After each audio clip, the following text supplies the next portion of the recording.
पंता, किसी को कोई परेशानी नहीं होनी चाहिए।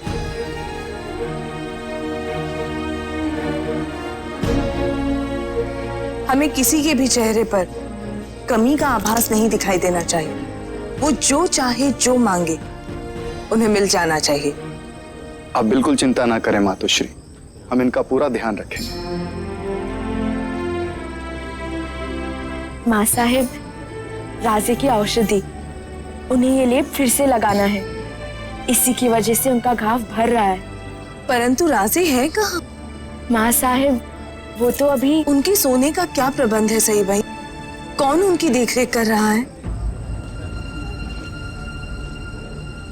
माँ साहेब, वो अपने कक्ष में अकेले। अकेले?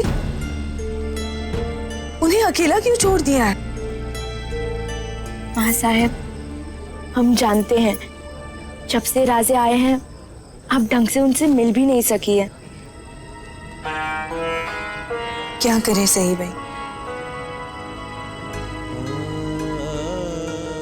बेटा, यहाँ काम ही इतना है। माँ साहेब, आप बिल्कुल चिंता मत करिए, आप उनसे मिलिए या हम सब संभाल लेंगे। इनके पास तो भाकरी नहीं है। सुनिए, इनके लिए भाकरी ले आइए ना। जी अभी लाते। धन्य हो मातोश्री साहब। सही भाई आपके चेहरे को ही नहीं, आपके मन के भाव भी पढ़ लेती है।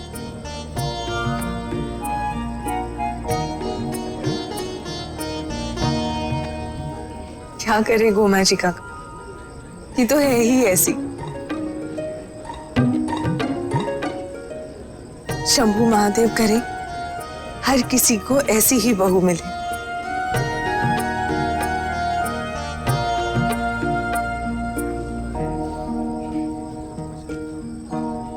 गोमा जी काका, हर दिन एक नई उलझन लेकर आ जाता है। पहले पुंड पालेकर और अब देशमुख और पाटिलों ने नई नई समस्याएं खड़ी करना शुरू कर दिया है। हमारे शुभा तो इसी चिंता में खुले जा रहे हैं। मातोश्री, एक रात की ही तो बात है। कल। हाँ काका, कल का दिन ये स्पष्ट कर देगा कि कितने देशमुख और पाटिल हमारे शिवबा के साथ हैं। आपने सच कहा था मातोश्री, राजे को एक साथ कितनी समस्याओं का सामना करना पड़ रहा है। काका, हम तो इसी बात को लेकर परेशान हैं कि कितने लोग हमारे शिवबा के ध्वज के नीचे आते हैं, क्योंकि 12 मावल के पूरे इलाके का समर्थन ही स्वराज के सपने को साकार करने में सहयोग करेगा। अब देखना यह है कि कितने लोगों को हमारे शिवबा का नेतृत्व स्वीकार है। हमें पूरा विश्वास है मातोश्री, आने वाला कल हमारे लिए एक शुभ समाचार लेकर आएगा।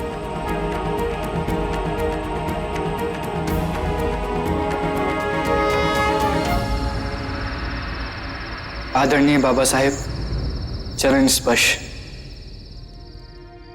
कल हमारे सामने परीक्षा की घड़ी है। क्या कल सारे देशमुख हमारे ध्वज के नीचे एकत्र होंगे?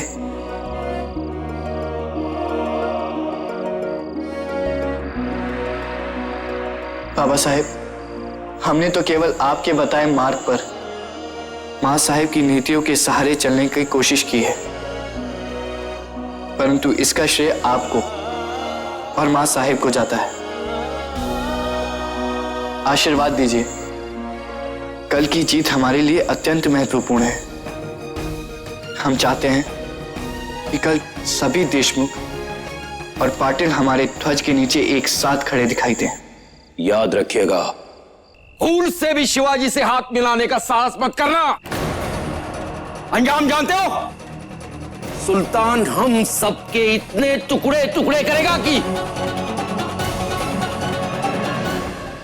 हे देवा, कुछ समझ में नहीं आ रहा, क्या करें क्या ना करें।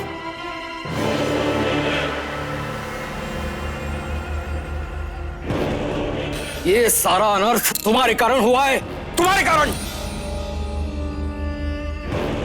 कृष्णा जी,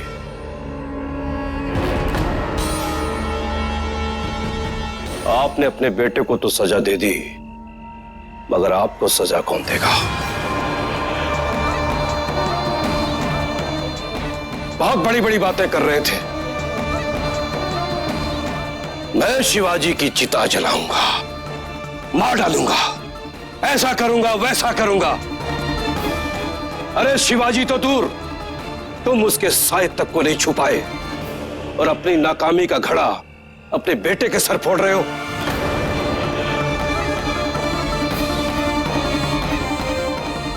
और तुम दफा हो जाओ। हमारे दुश्मन के रहमो करम पे तुम्हें यह जिंदगी नसीब हुई है। 3 सालों से नारियल निकालता रहा और शिवाजी के आते ही सब कुछ भूल गया।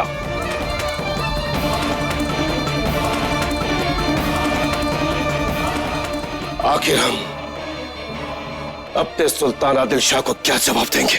बोलो। मियां रहीम, आप चिंता मत कीजिए। हम सब हर परिस्थिति में आपके साथ हैं और वचन देते हैं, कल शिवाजी के यहां लाल महल में कोई नहीं जाएगा। कृष्णा जी, आप केवल अपनी बात कीजिए। अन्य देशमुखों और पाटिलों ने क्या निर्णय लिया है, इन आप जानते हो ना हम, तो फिर कैसे? ओंडे देशमुख, आप बात को घुमा फिरा कर क्यों कह रहे?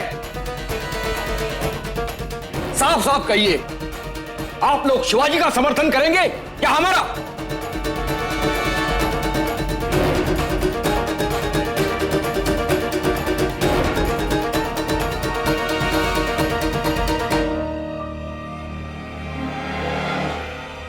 जवाब दीजिए कोंडे देशमुख। कृष्णा जी, आपस में विचार विमर्श करने के बाद बता देंगे आपको।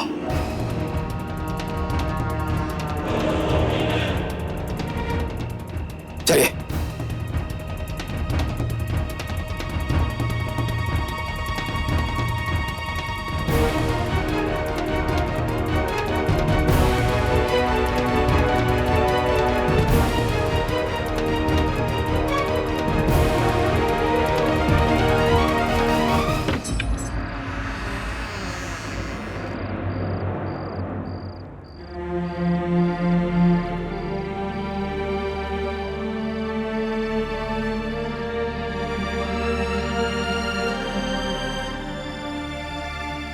गुमाजी काका,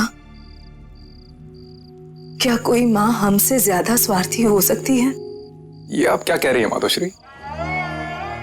हमने अपने सपने पूरे करने के आवेश में एक ऐसा दायित्व जिसे निभाने से बड़े बड़े कूटनीतिज्ञ और बड़े बड़े साहसी हिचकिचा जाए,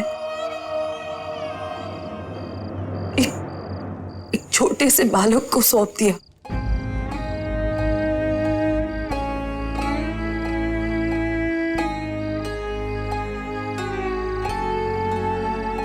एक ऐसा दायित्व जिसे निभाने से बड़े बड़े कूटनीतिज्ञ और बड़े बड़े साहसी हिचकिचा जाए, एक छोटे से बालक को सौंप दिया।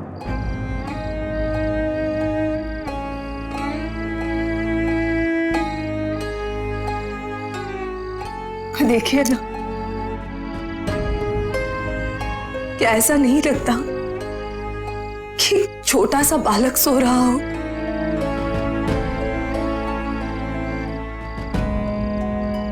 एक छोटा सा नन्हा मुन्ना भोला सा बालक।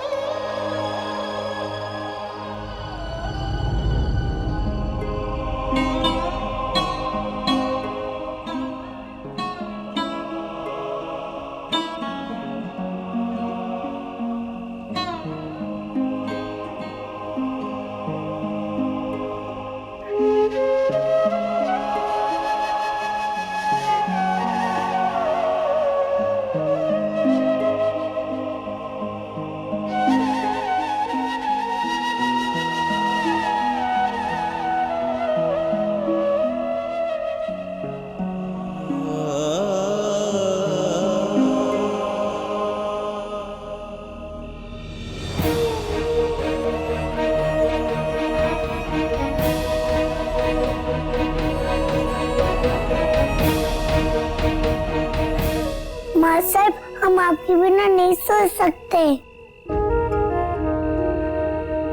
शिवा, अब आप बड़े हो गए हैं। अब आप बड़े से जागीरदार बनेंगे। एक दिन पूरे देश का नेतृत्व करेंगे। बताइए, आप संभालेंगे ना राजपाट? आप बनेंगे ना राजा?